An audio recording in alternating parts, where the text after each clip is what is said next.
Madame, Monsieur, bonjour, bienvenue pour cette nouvelle édition. Au sommaire, des commerces nyonnais caillassés par des défenseurs de la cause animale, le début de la démolition des bâtiments de la Sueta à Nyon et la nouvelle étape pour le projet de fusion autour de Rolle.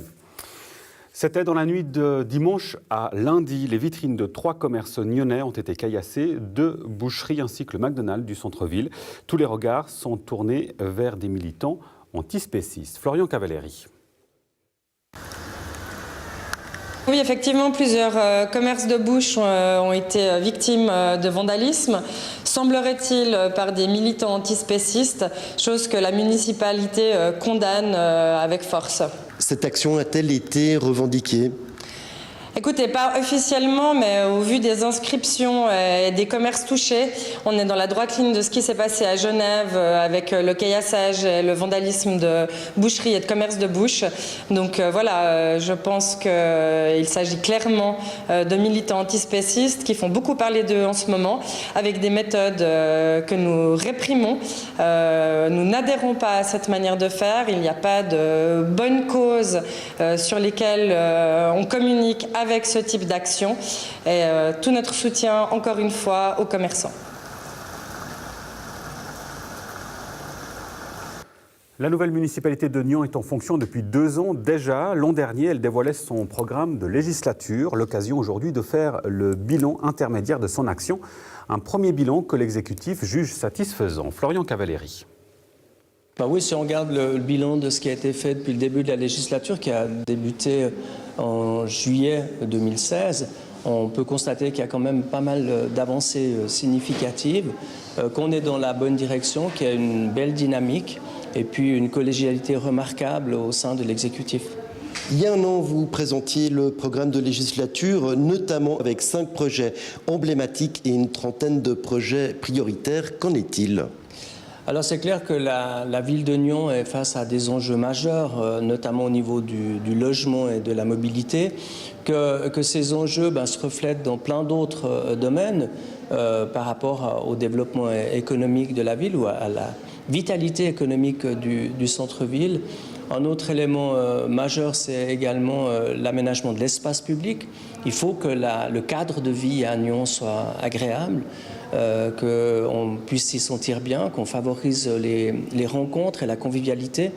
Donc il y a pas mal de projets qui sont dans cette direction, avec notamment des aménagements prévus dans le moyen et long terme, mais également dans l'immédiat un certain nombre d'aménagements temporaires qui nous permettront de patienter avant l'aménagement définitif, mais aussi de prendre un certain nombre d'indications, d'associer la population à ces démarches, de manière à bien entreprendre, bien comprendre tous les éléments qui sont nécessaires pour le développement des projets et pour arriver à des aménagements définitifs. Alors il y a encore des gros projets qui doivent venir, notamment avec des échéances à moyen ou plus long terme. Ça concerne notamment Pertan et le centre multisport de Collovray. Alors il y a des projets emblématiques, c'est notamment le centre sportif de Collovray. Ça fait bientôt 10 ans qu'on en parle et là le conseil communal recevra une demande de crédit pour un mandat d'études parallèle. Le préavis sera déposé dans une semaine et ça veut dire qu'on donne un nouvel élan à ce projet avec le même programme qu'il avait été imaginé à l'époque, c'est-à-dire une salle qui permettrait de développer des activités type basketball, handball, volley, avec une capacité d'environ 2000 spectateurs et hors contexte scolaire, ce qui est évidemment quelque chose d'important. Un autre projet emblématique, c'est évidemment la place Pertan. Aujourd'hui, c'est une place utilisée pour parquer des voitures et l'idéal, ça serait de pouvoir enterrer ces voitures et de faire un aménagement d'espace public, donc un parc agréable à la place de l'actuel parking. Et là, il y a un mandat d'études parallèle qui est aussi lancé. Le crédit a déjà été accordé. Et ça, c'est vraiment une des priorités absolues de la municipalité. Je dirais que c'est une législature qui va être vraiment marquante parce qu'on lance beaucoup de projets qui peut-être se réaliseront seulement en 2021, 2025, voire pour l'horizon 2030. Mais il y a vraiment, notamment par rapport à tout le cœur de ville, il y a une avancée notoire et je pense qu'on est en train de redessiner la ville. À Nyon, la démolition d'une partie du mur de la honte débutera au printemps 2019. L'annonce, on s'en souvient, avait créé l'émoi auprès des locataires l'an dernier. Pour en parler, Ilan Buchler, bonjour. Bonjour. Vous êtes le directeur de la Société coopérative Habitation Lausanne qui administre le logement social romand, propriétaire des lieux. Alors, on va rappeler le projet. Là, c'est les logements situés au numéro 42 et 44 des bâtiments de la Sueta, la route des Tates-Doigts, qui seront les premiers concernés. En tout, c'est 176 logements qu'abrite le complexe. Un complexe qui n'est plus aux normes. C'est pour ça qu'il faut démolir et reconstruire. La rénovation aurait coûté trop cher. Au final, 250 appartements prévus. Et cette séance, le 23 mai, auprès justement de ces locataires, comment s'est déroulée cette séance? Dans quelle ambiance? Alors, c'est exact. Nous avons rencontré l'ensemble des locataires le 23 mai dernier, où nous avons justement abordé le sujet dans un climat sensible, évidemment, et délicat par rapport à la démolition-reconstruction de cet immeuble. On a parlé évidemment des raisons pourquoi nous voulons l'effectuer, et aussi du futur projet qui est prévu d'être mis en œuvre pour la suite, et quel est le rôle justement dans cette démarche que nous menons. Est-ce qu'au terme de cette séance, les esprits se sont peut-être un peu apaisés? Alors, écoute, on a effectivement passé aux questions. D'ailleurs, qu'elles ont pratiquement duré autant que la séance. On a pu voir les inquiétudes aussi de chaque locataire, mais nous avions tout le monde qui était satisfait dans le cadre de cette séance. En tout cas, on a un bilan positif. Et je pense que les locataires ont aussi compris le rôle dans ce projet-là. Nous avons des logements d'utilité publique. Il faut savoir que les logements d'utilité publique aujourd'hui sont en manque. Donc le taux de vacances, contrairement à ce qu'on peut entendre, augmente, mais chez nous, il est de 0. Donc, aucune place libre. Exactement. Tous nos logements sont au complet. Et là, l'objectif, finalement, de tout ce projet, c'est d'augmenter ce nombre de logements. Et au passage, ils pourront bénéficier d'un confort supplémentaire, évidemment avec ce désagrément de déménagement et des travaux qui seront réalisés. Oui, parce qu'on rappellera que certains y vivent depuis très longtemps, 25 ans, pour d'autres même depuis les débuts, ça remonte à près de 40 ans, c'est ça? Exact. Là, pour les 66 appartements qui sont concernés par cette première phase de démolition, où est-ce qu'ils vont être relogés en attendant? Alors évidemment, quand j'ai informé aux locataires qu'il n'y a que qu'un tiers des locataires qui étaient concernés dans un premier temps, ça a déjà soulagé les 2 autres tiers, évidemment. Par contre, les 60 premiers, donc les 66 premiers appartements sur les 176, ceux-ci, en fait, on a plutôt 60 appartements, parce qu'il y en a déjà 6 qui sont vacants. Qu'on a laissé vacants, surtout c'était un choix. Et ces personnes-là, aujourd'hui, on a, dans le cadre des prochaines étapes, on est en train de faire actuellement les entretiens individuels pour connaître de manière plus précise leur situation personnelle. Parce qu'évidemment, on n'a pas pu le faire lors de la séance, avec plus de 200 personnes, ce n'était pas imaginable. Et là, aujourd'hui, ces entretiens, on est en train de les mener. On arrive gentiment au bout. J'ai pu moi-même faire un entretien particulier avec un locataire particulier aussi. C'est un jardin d'enfants. Et les dames de ce jardin d'enfants, à but social, évidemment, devaient rebondir. Donc je me suis occupé personnellement de leur cas, de leur trouver un local justement dans les immeubles qu'on construit à côté. Et puis et là, on est sur la bonne voie de pouvoir avoir une surface qui est plus adaptée, mieux aménagée pour leurs activités. Alors jusqu'où peut aller votre souplesse dans le cadre de ces entretiens individuels? Jusqu'à quel point vous pouvez répondre aux désirs de ces locataires? Alors, au niveau des souhaits, c'était le déménagement, évidemment. Ça, c'est pris en charge par nous. Il faut avant tout qu'ils préparent les cartons pour mettre nos affaires dedans. On est prêt à aider les personnes âgées. C'est vrai que ce n'est pas toujours évident, suivant ce qu'il faut préparer. Et nous, on a un déménageur qui est rodé, donc on a l'habitude de ce type d'opération. Et ça s'est toujours passé en bonne et due forme. Ensuite, il y a aussi l'aspect financier. C'est aussi un point qui est inquiétant, qui a interpellé pas mal de locataires. Sur les loyers, c'est exactement ça. Alors, les loyers... Il n'y a pas de miracle, le confort est nettement amélioré.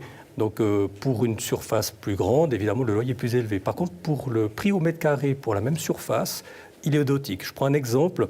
Si un couple vivait dans un 3 pièces, petit, je les encourage plutôt à prendre un 2 pièces chez nous, qui représente la même surface, et ils retrouveront le même loyer in fine. Avec du coup une pièce en moins, a priori c'est ça le... Certes, mais pas de surface en moins. Donc ils auront toujours autant de surface. Et surtout un meilleur confort, des cuisines agencées, des normes respectées au niveau thermique, phonique. Donc il y a tout un tas d'éléments qu'ils n'imaginaient pas après avoir présenté le projet qu'ils ont pu découvrir. En quelques mots, Ilan Buchler, ça c'est donc la première étape. Les étapes suivantes, quelles sont-elles? Voilà, donc on va terminer ces entretiens pour ces premiers locataires concernés. Nous avançons au cours dans le projet du plan de quartier, et ça, c'est une collaboration, on va dire, proche avec la ville de Nyon pour qu'on puisse avancer sur ce dossier. Notre objectif est de pouvoir démarrer le chantier l'été prochain. Donc, effectivement, les logements les déménagements qui auront lieu à la fin de cette année, au mois de novembre, sont en lien avec le nouveau projet des marins couchants qu'on est en train de construire. Donc les logements, les 60 logements vont rester en partie vides pendant un certain temps, jusqu'au démarrage effectif de l'été prochain. Nous allons plutôt proposer à des étudiants de pouvoir y loger quelques mois, parce que là, on a comme une demande assez forte. Et pour les autres locataires, évidemment, eux, ils devront encore patienter quelques années. Parce que dès qu'on aura démarré le chantier, on va faire une première étape, on va construire un premier immeuble. Et une fois qu'il sera terminé, on pourra justement reloger les 2/3 de l'immeuble existant dans le nouvel immeuble. Avec évidemment un loyer qui n'est pas connu encore aujourd'hui, mais vu qu'on est d'utilité publique, ce sera de toute façon un loyer qui sera abordable pour ces locataires. Ilan Buchler, merci beaucoup pour ces précisions. À bientôt. À bientôt. Lundi avait lieu la traditionnelle sérénade pour le président sortant du conseil communal de Nyon. L'UDC Marco Carenza devrait passer le relais à la PLR Véronique Burki comme première citoyenne de la commune. Florian Cavalleri. C'est une fête qui est traditionnellement organisée par le président lui-même avec l'aide de la commune. Et bien entendu, c'est la fanfare municipale qui vient offrir cette sérénade. C'est une tradition qui est vraiment très belle parce qu'on se réunit entre conseillers dans un cadre beaucoup moins formel et on a la fanfare qui nous offre cette belle musique. C'était une année vraiment riche. J'ai rencontré beaucoup de personnes, que ce soit dans le milieu associatif lyonnais, que ce soit aussi au niveau des membres d'autres organes politiques, d'autres communes. C'était vraiment une très belle année qui m'a permis aussi d'avoir une vision très globale du Conseil. On sort de la bulle partisane dans laquelle on est et on doit vraiment avoir une vision d'ensemble pour diriger le Conseil. Comment avez-vous trouvé cette année de présidence signée Marco Carenza? Mais je crois que ce fut vraiment une belle année de présidence. Il a vraiment mené de front à la fois avec ses études et puis avec, en prenant vraiment au sérieux ce rôle de président.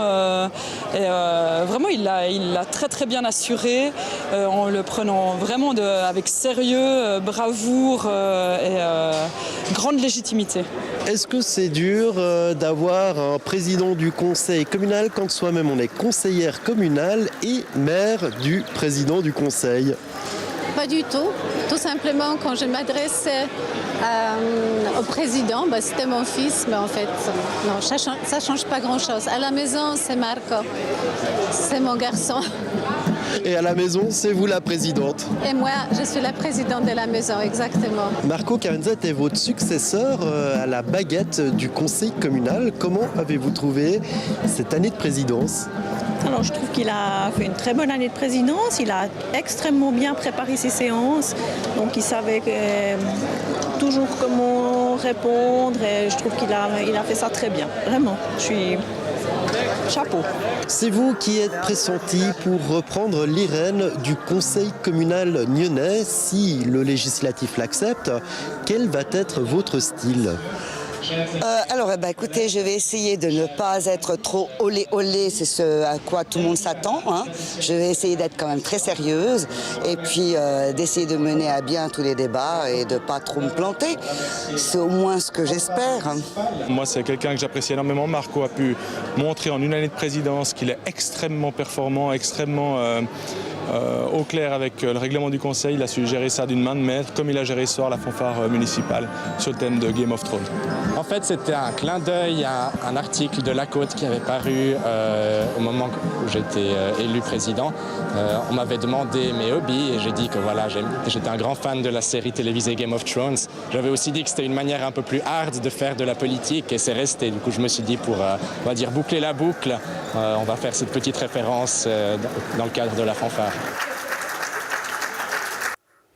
En bref, les inscriptions pour les chantiers collectifs au bord du lac Agnon sont ouvertes. Les habitants, riverains, commerçants ou encore associations sont invités à participer pour apporter la touche finale aux aménagements temporaires. Les 3 premiers chantiers collectifs sont prévus à la Grande Jetée le samedi 23, lundi 25 et mercredi 27 juin.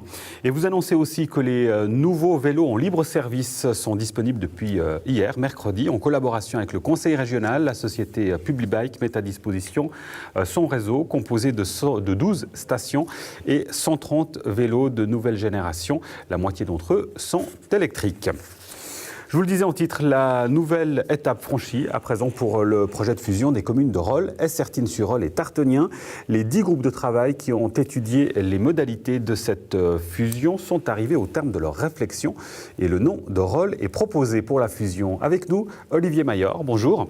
Bonjour. Vous êtes chargé de mission pour le projet. Alors, premier élément, on va évoquer les autres aspects qui ont trouvé un consensus. Le nom de Rolle, une évidence. C'était une évidence, c'est à l'unanimité que le groupe de travail recommande, je précise recommande, puisque ce sont des recommandations que les groupes de travail émettent à l'intention du CODIR, qui va s'en saisir dès cet été. Donc Rolle a été effectivement choisi, c'était un choix naturel. Pourquoi ? Avec une volonté d'identité préservée pour les villages. Mais chaque village gardera. Chaque village garde son nom. Sujet sensible. Tartenien, commune de Rolle, Essertines-sur-Rolle, où le nom de Rolle est déjà dedans, commune de Rolle. C'est un petit peu comme Villars-sur-Olon, c'est la commune d'Olon, mais tout le monde connaît plutôt Villars-sur-Olon quand on fait du ski, ou alors les amateurs du vin connaîtront plutôt Olon. Oui, alors vous l'avez dit, effectivement, ce ne sont que des recommandations.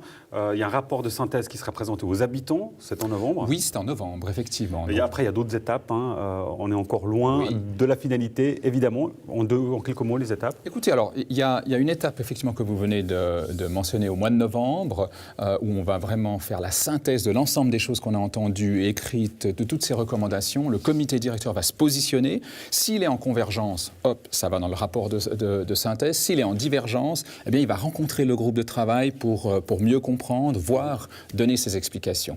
Ça, ce sera une étape importante, puisque là, on aura vraiment un travail détaillé qui sera présenté aux 3 communes, aux populations des 3 communes. Ensuite, au mois de février, c'est le projet de convention qui sera rédigé sur la base de ce rapport et qui sera présenté là aussi devant les 3 populations. À chaque fois, une étape de validation où les gens peuvent dire ce qu'ils en pensent, voire nourrir le projet. Et, in fine, au mois d'avril, dépôt devant les 3 conseils, et puis on espère une adoption des 3 conseils à peu près au mois de juin. C'est évidemment un planning intentionnel, et s'il y a adoption des 3 conseils, alors c'est les populations qui se prononceraient, dans ce cas-là, à peu près autour du mois de novembre 2019. Voilà, fin 2019, a priori pour ce vote vis-à-vis de la population. Alors maintenant, dans les autres éléments qui ont été recommandés par ces groupes de travail, là aussi un sujet sensible, les armoiries. Le blason, on s'est mis d'accord sur les couleurs et ce qui devrait apparaître sur ces armoires. Alors oui, c'est là aussi, c'est un cahier des charges. Quel est le cahier des charges qu'on va transmettre à un héraldiste, à un graphiste, pour établir le blasonnement de cette nouvelle commune? Là aussi, il y a l'idée de travailler sur l'identité existante. Ce qui est commun déjà aux 3 blasons, ce sont les couleurs, les émaux, comme on dit en héraldique. Jaune et vert.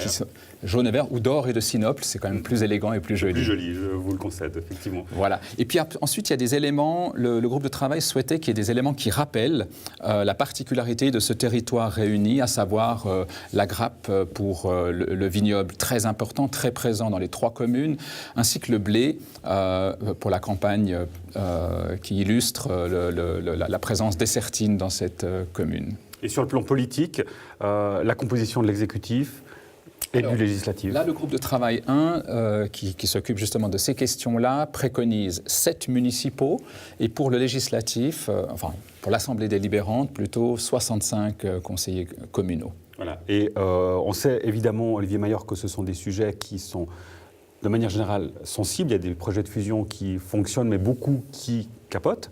Qu'est-ce qui va faire la différence, dans ce projet comme un autre d'ailleurs, pour qu'un projet de fusion puisse passer ? On ne le sait jamais d'avance. Si on le savait, on l'appliquerait évidemment tout de suite.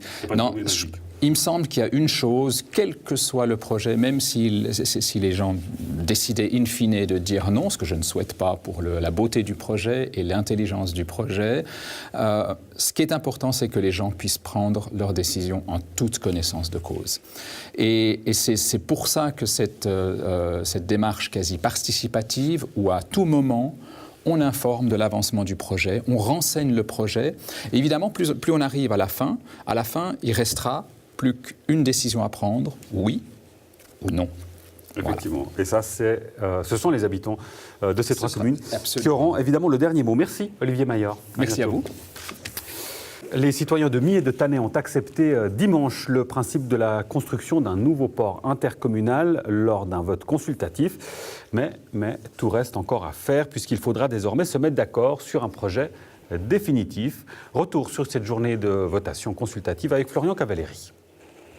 Alors ils sont positifs, même très positifs, probablement plus haut que nos meilleurs rêves, je dirais. Donc on est autour de entre 75 et 80% de vote oui, positif, avec des bonnes participations, de 60% pour Tannay et puis 45% en gros pour Mie. Nous voulions demander aux gens, à la population de Mie et de Tannay, est-ce qu'on peut aller de l'avant maintenant avec un nouveau projet de port?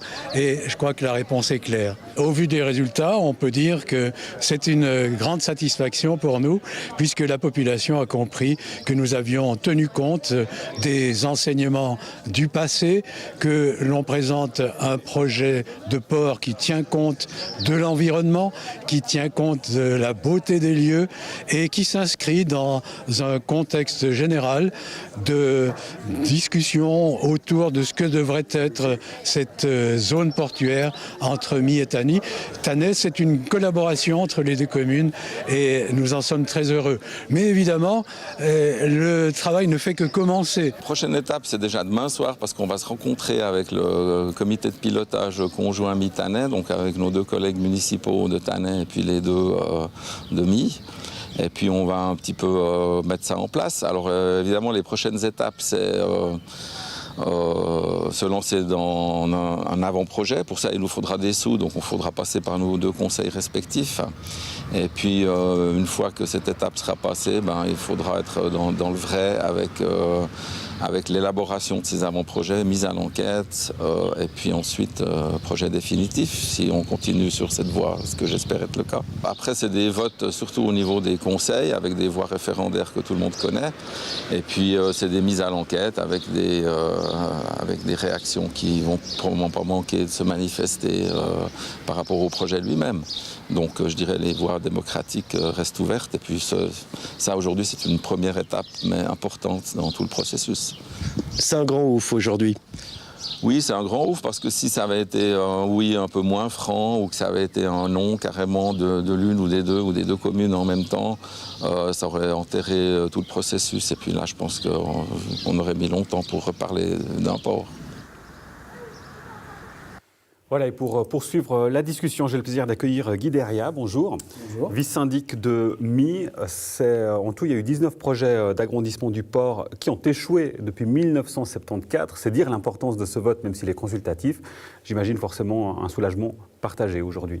Oui, tout à fait. C'est plus qu'un soulagement. Ça a été un plébiscite. On ne s'attendait pas forcément à un taux de participation déjà très élevé dans les deux communes et un résultat aussi positif que celui que nous avons eu. 80%, 79 à Mie, 82 à Tannay, donc c'est vraiment énorme. C'est bien la preuve qu'on n'est pas faux, que la population est tout à fait d'accord de faire un port, de faire ce port, dans le cadre du concept d'aménagement des rives qu'on a prévu, qu'on a mis en place. Je pense qu'un des facteurs de succès aussi, c'était de montrer à la population des deux communes que nous étions ensemble, main dans la main, et que nous avons travaillé maintenant depuis plus de 2 ans, vraiment ensemble, la commune de Mie et la commune de Tannay, pour faire un projet qui a une cohérence territoriale par rapport à l'ensemble des rives publiques de ces deux communes. Alors on l'a bien compris, le plus dur, évidemment, reste à faire. Les étapes ont été évoquées tout à l'heure dans le sujet par votre collègue. En l'occurrence, le plus dur reste à faire, mais il y a une impulsion qui est donnée.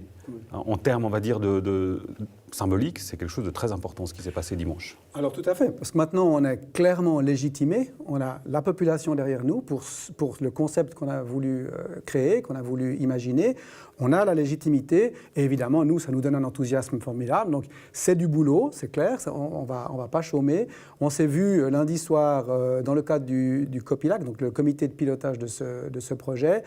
On a fait la liste des choses qu'il y avait à faire. C'est clair qu'on est maintenant, il faut passer de l'intention, du concept à l'avant-projet puis au projet. On n'est pas encore en train de mettre nos bateaux dans le port, ça c'est sûr. Mais il y a un joli projet en vue et qui est largement soutenu par la population, ce qui nous donne beaucoup de motivation pour travailler là-dessus.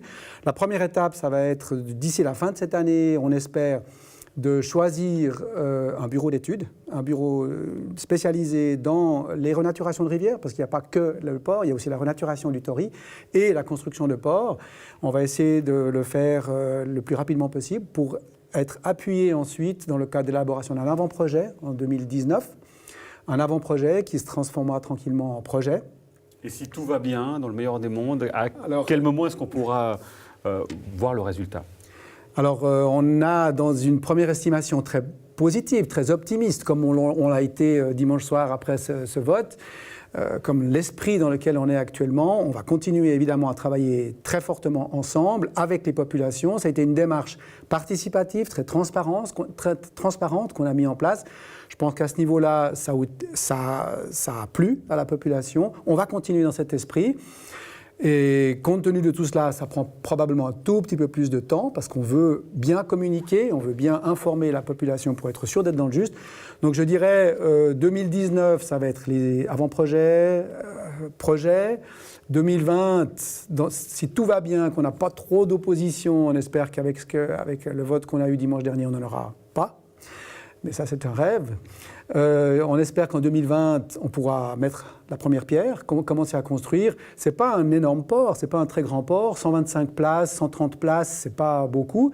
Mais ça demande quand même une bonne dizaine de mois de construction. Donc j'ose espérer que les premiers bateaux pourront arriver dans le port en 2021. C'est très optimiste. Le mal que l'on vous souhaite, Guy Derrière. Merci beaucoup pour votre présence. Nous vous en parlions déjà la semaine dernière. La cérémonie de bénédiction des motards organisée par la paroisse catholique de Nyons a connu un franc succès. Près de 500 motards ont déferlé rue de la Combière pour être aspergés d'eau bénite. Et Florian Cavalleri y était. Est-ce que vous pourriez m'expliquer ce qui se passe ici à Nyons ? Alors à Nyons, comme vous avez pu le lire dans les réseaux sociaux et dans les journaux, c'est le grand jour de la bénédiction des motards et des motos. Voilà, une première à Nyons, un bel événement. Je ne sais pas encore combien de motards et de motos sont arrivés, mais je vois qu'il y a beaucoup de personnes qui sont là et surtout il y a la joie. Et Dieu nous a envoyé du soleil, il nous a fait un clin d'œil, c'est magnifique. Comment s'est passée cette journée ? Il y a eu une messe et puis maintenant cette bénédiction. Oui, on a une bénédiction simple. Il n'y a pas eu la messe, c'est la célébration de la parole. Et puis voilà, maintenant, il y a aussi le temps convivial et c'est ce qui est important pour nous. Qu'est-ce que ça représente pour vous, cette bénédiction des motards ? En tant que croyant, je trouve que c'est super. Je trouve qu'il faut demander et puis être conscient de ce qu'on est sur la route et tous les dangers que ça représente. Donc c'est un peu remettre un peu sa vie entre les mains de Dieu et puis de dire qu'on ne veut pas faire n'importe quoi. C'est plus pour être en groupe. C'est l'esprit motard qui vous intéresse aujourd'hui ? Surtout ça, l'esprit motard, plus important. Qu'est-ce que vous conduisez ? On Suzuki 1000. C'est quand même un gros cube. Qu'est-ce que ça représente pour vous, cette bénédiction aujourd'hui ? Une protection en plus. Pourquoi être venu ici aujourd'hui ? Pour la bénédiction des motards. Mais pourquoi il fallait être présent ? Pour l'esprit de famille. Croyants, non-croyants, tous les motards viennent quand il y a une cérémonie de motards. Exactement, voilà, c'est la famille. Pour moi, c'est un très très beau rassemblement. Il y a tout le monde qui est là, on est tous, il n'y a pas forcément des croyants et c'est ça qui est beau justement, je trouve. Et ouais, c'est une famille comme le prêtre a dit lors de la messe. On est vraiment une famille, on se salue sur la route et je trouve ça magnifique que tout le monde se réunisse comme ça. Alors on arrive au terme de cette cérémonie. Combien de motos bénites ? Alors on a eu près de 500 motos bénites d'après ce qu'on a pu compter. Et voilà, c'est une grande joie pour moi et je pense une grande réussite pour la ville de Nyon qui s'est organisée des beaux événements, Paléo, Caribana, l'UEFA et maintenant on aura dans les lots la bénédiction des motards. Parce que là, c'est acté, l'année prochaine, il y aura une nouvelle bénédiction de motards. Ah oui, comme on est parti, j'ai envie encore de relancer pour l'année prochaine. Je pense que les belles choses, il faut toujours les entretenir. Et pour quelque chose qui peut réunir les motards, il faut continuer à soutenir cela. Ça a beaucoup marqué le fait que vous soyez curé et motard. Ouais. Oui, ça c'est vrai. On a des curés qui bénissent des motos mais qui ne sont pas des motards eux-mêmes. Mais moi je fais la moto, je connais les langages des motards, je connais les réflexes des motards, je connais la moto. C'est quand même quelque chose en plus quand on est motard, curé motard et qu'on doit bénir des motards. Le tourisme se porte bien dans la région avec un nouveau record de nuitées battu l'an dernier en progression de 7,8%. Une progression qui contraste d'ailleurs avec la Suisse qui connaît une baisse de ses nuitées de 3,5% l'an dernier. Didier Miéville, bonjour.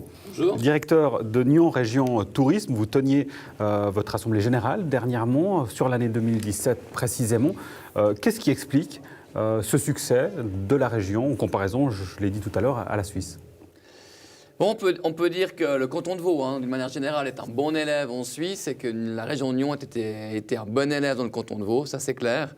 La région lémanique s'est bien portée dans son ensemble, mais bon, on a su tirer notre épingle du jeu. Je pense qu'il y a deux éléments. Je pense qu'on est cohérent depuis plusieurs années dans la promotion qu'on fait. Et j'espère clairement que ça a un rôle. Et puis, il y a aussi quand même, par rapport à une forte promotion de près de 8% pour la région de Nyon, l'impact qu'a eu le Nyon Hostel, un nouvel établissement ville de Nyon, qui a répondu à une nouvelle clientèle, une clientèle quand même dans un segment loisir. Et c'est d'autant plus une belle réussite parce que c'est là aussi que nous, l'Office du tourisme, on joue un plus grand rôle. C'est dans le tourisme de loisir, c'est ces gens-là qu'on essaie de faire venir. Donc c'est clair qu'on a bien pu collaborer avec le Nyon Hostel et c'était un bon facteur dans les très bons chiffres de l'année passée. En termes stratégiques, il y a un virage qui a été pris, qui a été initié d'ailleurs par Nyon Région Tourisme, c'est le fait de ne plus mettre en avant forcément des lieux, mais des thématiques, le terroir, la gastronomie, les loisirs, justement, la culture.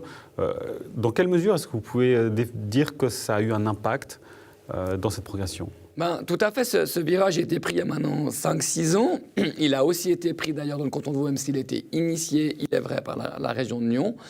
Et ces thématiques nous permettent de mieux communiquer sur l'image, de créer de l'image. Et comme vous le savez, l'image de marque de nos jours est importante. Donc on pense de nouveau que c'est cohérent, on l'a fait sur plusieurs années, on va continuer à le faire de cette manière. Et quand on a des thématiques comme chez nous, les événements, le festival, les musées, le patrimoine, le vignoble, le no-tourisme, la nature, les randonnées, on serait bête de ne pas s'en priver à quelque part. Donc c'est clairement des angles d'approche et des thématiques qui mettent en lumière toute la région. Et puis on peut vraiment apporter une cohérence, un fil rouge en axant ça sur, je dirais, le côté nature et le côté culture. On le voit de manière générale, dans le monde entier, il y a une reprise économique. Donc, de manière générale aussi, une hausse, on le voit chez nos voisins aussi, en France par exemple, en Allemagne, une hausse du tourisme.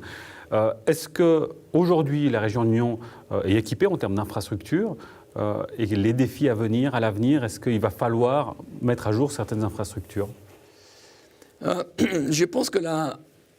Excusez-moi, j'ai perdu la voix à l'Assemblée générale que vous mentionnez. Mais je pense que la région de Nyon a fait et les hôtels en particulier, ont fait des grands efforts de rénovation ces dernières années. 2 établissements, le Beau Rivage et l'Ambassadeur, sont en cours, voire en finition de ces rénovations. Donc je pense que la région a fait des efforts nécessaires, mais des très bons efforts. Il y a de plus quelques projets qui pointent leur nez, voire plus, notamment à Signy. Et oui, je pense que l'ensemble de ces projets, de ces rénovations, devraient nous permettre d'être prêts pour les années à venir, oui. Aujourd'hui, la cohabitation se passe relativement bien entre les habitants et les touristes. On voit, même si comparaison évidemment n'est pas raison, mais on voit dans certaines villes comme Barcelone, Berlin, où les habitants se sont rebellés contre les touristes, contre le tourisme de masse. Comment anticiper éventuellement ce genre de problème? En tout cas, ça donne une indication sur un état d'esprit peut-être qui change. Oui, je dirais qu'on est quand même assez loin d'avoir ce problème-là sur la région de Nyon. Je pense que le tourisme, il fait partie des choses, mais son sans prendre une place trop grande. On a aussi beaucoup de touristes, en fait, qui viennent visiter des familles. Qui sont établis dans la région, voire des expatriés qui se sont établis dans la région. C'est aussi une grande partie de ces touristes. D'ailleurs, pas forcément comptés dans les nuitées hôtelières. Quelquefois, bien souvent, ils logent chez des gens qui le visitent. Quelquefois, la situation qui vont dans les hôtels ou les bed and breakfast qu'on a dans la région. Donc, je veux pour preuve ça comme signe de bonne cohabitation. On a de nombreux en fait, visiteurs à nos offices. Ce sont aussi des visiteurs locaux qui prennent des informations touristiques pour des gens qui viennent les visiter. Et donc, je pense que ça se passe bien dans la région. Vous nous rappelez, Didier Miéville, le top 3 des destinations dans le district? Alors, effectivement, la provenance des nuitées hôtelières, c'est clairement la Suisse. Donc, on fait vraiment des efforts en Suisse allemande et en Suisse romande pour faire venir les gens pour un week-end chez nous. Donc, c'est 70 000 nuitées sur les 195 000 sont des nuitées helvétiques. En deuxième position, on a la France, 20 000 nuitées. Et en troisième et quatrième, en fait, ex aequo, c'est presque la Coupe du Monde. C'est les Allemands et les Anglais. On verra s'ils se retrouvent en Russie également. Mais voilà, dans le district, c'est ça les grands pays. Donc la Suisse, l'Europe, les États-Unis, en fait, sont pas loin, sont avec 10 000 nuitées également. Et un dernier mot encore avec vous, Didier Miéville, concernant les perspectives 2018. Des éléments, des opérations particulières que vous allez mettre en avant cette année? Alors, les nuitées suivent bien leur cours. On sort de 2 années records et voilà, on est dans le tir sur cette année aussi. Donc déjà, ça nous réjouit. Et puis, au niveau de l'agenda, c'est vrai qu'on aura un agenda très fourni en septembre. 1er septembre, journée du patrimoine. L'office sera présent du côté de Prangin-Glanges, on ne dirait pas plus pour l'instant. 6 septembre, apéritif des membres au château de Prangin qui fête son 20e anniversaire cette année. 12 septembre, on sera présent au prix suisse de l'Onotourisme en collaboration avec Morges Région Tourisme, puisque ce prix suisse se déroule à Féchy. Donc tout le monde est bienvenu pour ce prix suisse de l'Onotourisme. C'est le 2e prix suisse chez nous, donc c'est quand même important. Un événement. C'est un événement. Et puis encore rapidement, 13 septembre, on organise avec les hôteliers une soirée affaires, donc pour les entreprises de la région, avec les hôteliers sur un bateau de la CGN. Et le 23 septembre, on vient de le signer, on est partenariat de l'événement Mobilité qu'organise le journal La Côte. Donc une grande journée mobilité le 23 septembre en ville de Nyon. Et on y sera également. Une rentrée qui s'annonce bien chargée. Effectivement. En termes de tourisme. Merci beaucoup Didier Miéville. À bientôt. Merci. Voilà, c'est la fin de cette édition. Merci de nous avoir suivis. J'aurai le plaisir de vous retrouver la semaine prochaine pour une nouvelle édition. D'ici là, portez-vous bien. À très vite.